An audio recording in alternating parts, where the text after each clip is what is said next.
Vamos lá então, gente. Seguinte, muita gente pega e me pergunta isso justamente por esse aspecto que eu falei para vocês.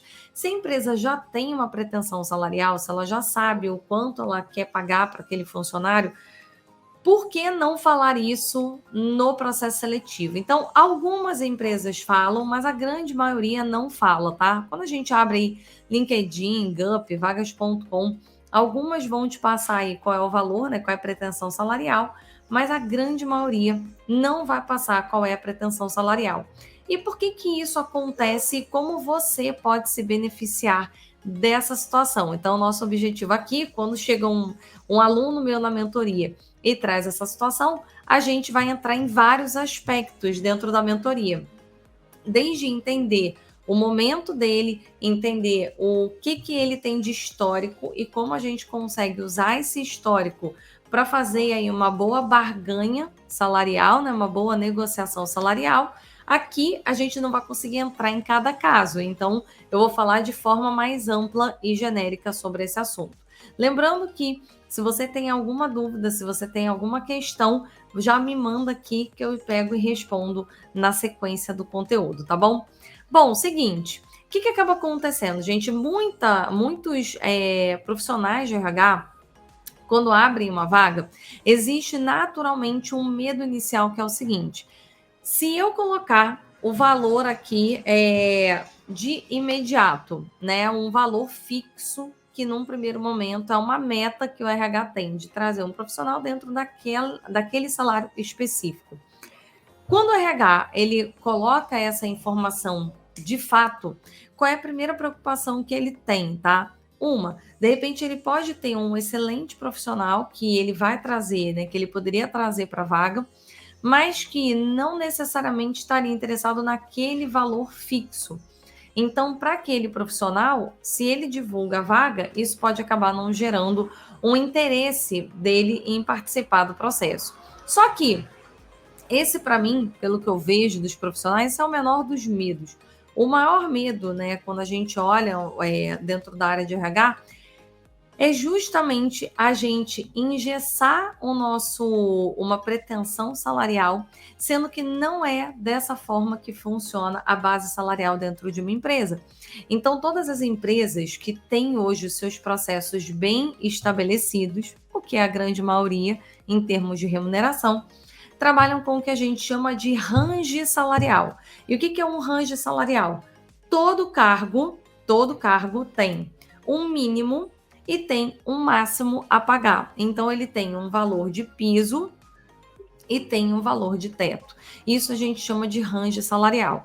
Quando a gente fala em termos técnicos, na área de remuneração, eles falam muito sobre a gente vai pagar 60% da faixa, 80% da faixa, 100% da faixa, 120% da faixa.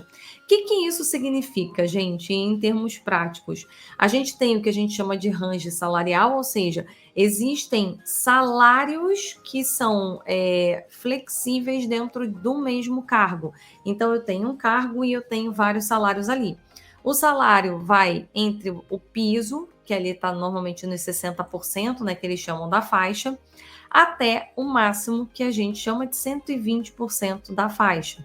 O que isso significa? Que eu posso trazer um analista sênior para trabalhar na empresa, mas esse analista sênior, ele é um sênior, mas com pouca experiência, um cara que eu vou trazer, eu vou oferecer uma vaga para ele, mas ele vem de uma vaga júnior, ele vem de uma vaga de pleno, ele ainda não tem uma robustez, ou seja, tempo ali de experiência naquela vaga, naquele cargo.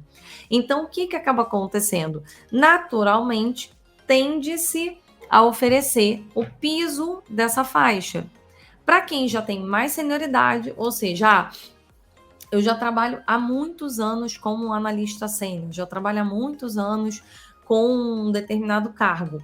E eu já estou ali, não só em termos de robustez, ou seja, de experiência no cargo, eu já estou com bastante respaldo, mas eu também já estou num ponto da minha carreira que eu já vislumbro subir de nível. Então, ok, uma vaga aqui de sênior, mas eu vislumbro subir para uma vaga já de nível de coordenação, de especialista. Para essa pessoa, naturalmente ela pode já estar ganhando um salário mais alto.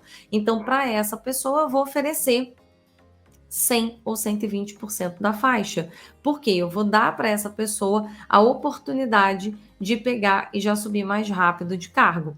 O que acaba acontecendo aqui então? Se eu estou falando desse range que leva em consideração vários fatores, tempo dentro daquele cargo, a minha experiência prévia, minha expectativa de crescimento, o RH ele não vai falar um valor fixo, porque se ele trouxer um valor muito fechado e se você estiver ganhando muito abaixo, a área de remuneração não vai autorizar que você receba um aumento muito expressivo de cara.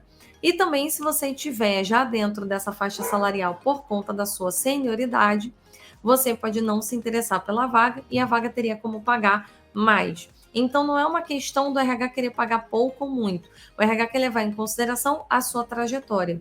Por quê?